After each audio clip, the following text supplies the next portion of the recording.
Hello， 大家好，我小岛来了。你有没有发现，在户外吃饭总是觉得特别好吃、特别香？我觉得应该是在户外搭建劳动后需要补充能量。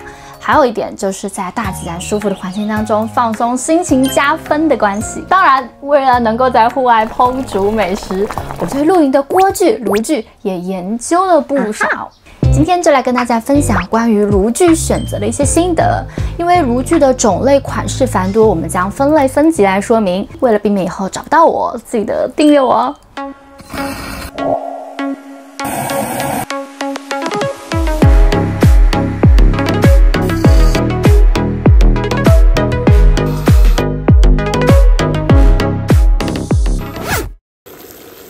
用燃料来区分，大致可以分为6大类。好，我们一起来说说看有哪6大类啊？首先，柴火、燃油、酒精、燃气、电力，还有一个万用。这一集我们就先来说一说燃气类的卡式炉具吧。卡式炉具使用罐装瓦斯，有120克和250克，100%丁瓦，气化混合氧燃烧，非常贴近家庭厨房用炉的习惯方式。控火细腻、无味、干净燃烧，是操作比较简单的炉具，非常适合刚入门的新手。基本上你在家里会煮菜做饭，你就会用的炉具。而且卡式气罐也比较容易获得，相较于高山气罐，它比较便宜。一般炉体较大，支撑锅具就比较稳。那炉具的价格也是有高有低的，那么它们的区别在哪呢？1. 是否有导热片结构维稳火力。2. 安全装置，遇到高压状况自动推开气瓶或内部切断气源。3. 出火方式，分外环燃烧和内焰燃烧，后者较省燃料，价格也较高。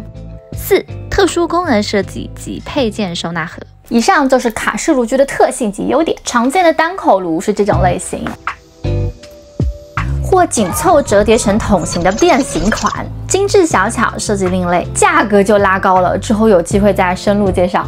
还有更小巧的网红款，有稳压装置 Soto 自助炉，可以参考我之前的影片有详细介绍。还有比较少见的双口炉款，是针对热爱美食、烹饪高手的双开利器，不用带副炉，当然体积就比较偏大。这是 Coleman 的双口油炉，煤气板会比较小一点。不过我最近有发现了一个新款折叠式的双口炉，收纳体积就像卡通片里的机甲背包，我觉得很酷，所以就忍不住入手啦。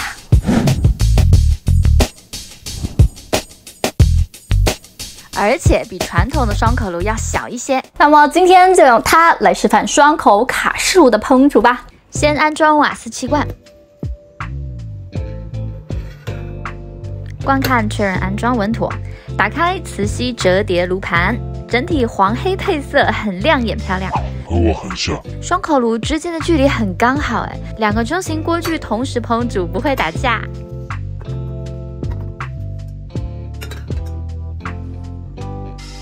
备有电子点火器，确认无误后打开总阀门，就可以个别点火开煮啦。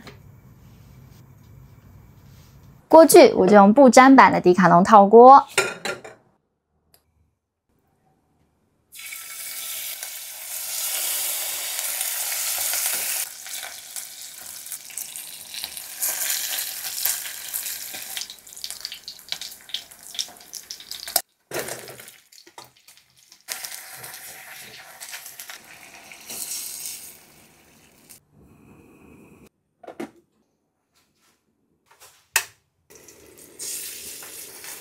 你看并列的双火口就像家里的瓦斯炉一样吧，这样就可以同时有菜有肉有汤。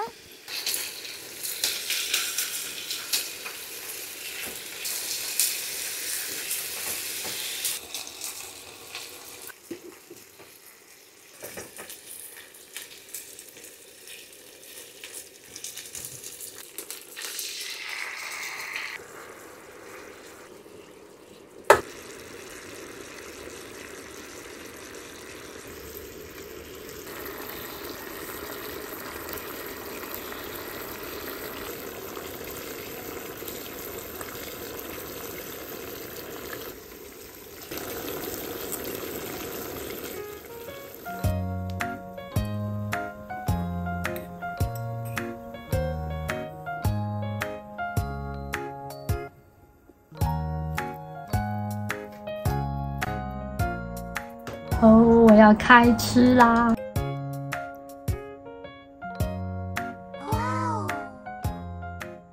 今天吃的是松板猪，也叫猪颈肉，是猪脖子周围的肉。因为活动量比较大，所以咬起来比较有嚼劲，很好吃。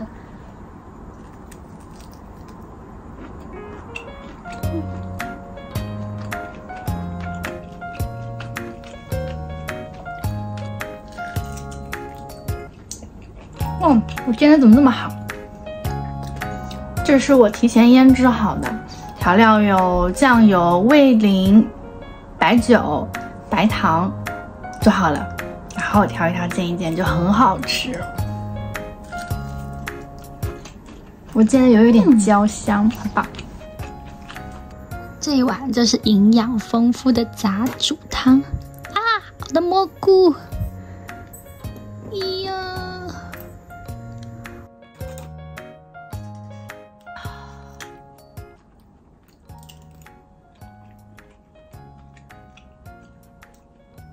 好像是我萝卜买老了，一丝一丝的。汤还是很鲜美的。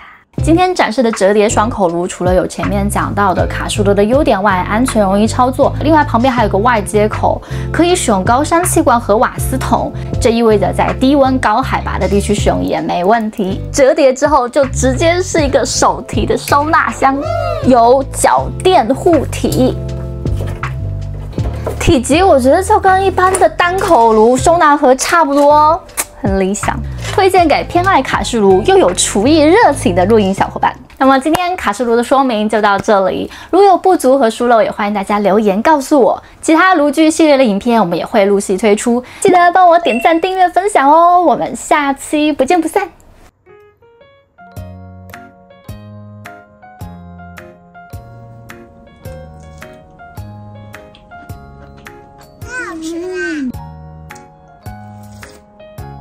哦，汤好鲜甜呐！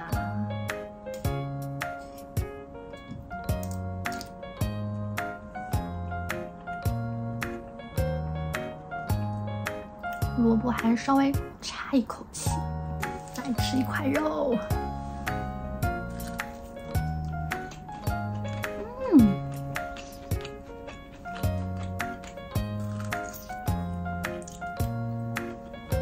这个酱汁调的好成功啊！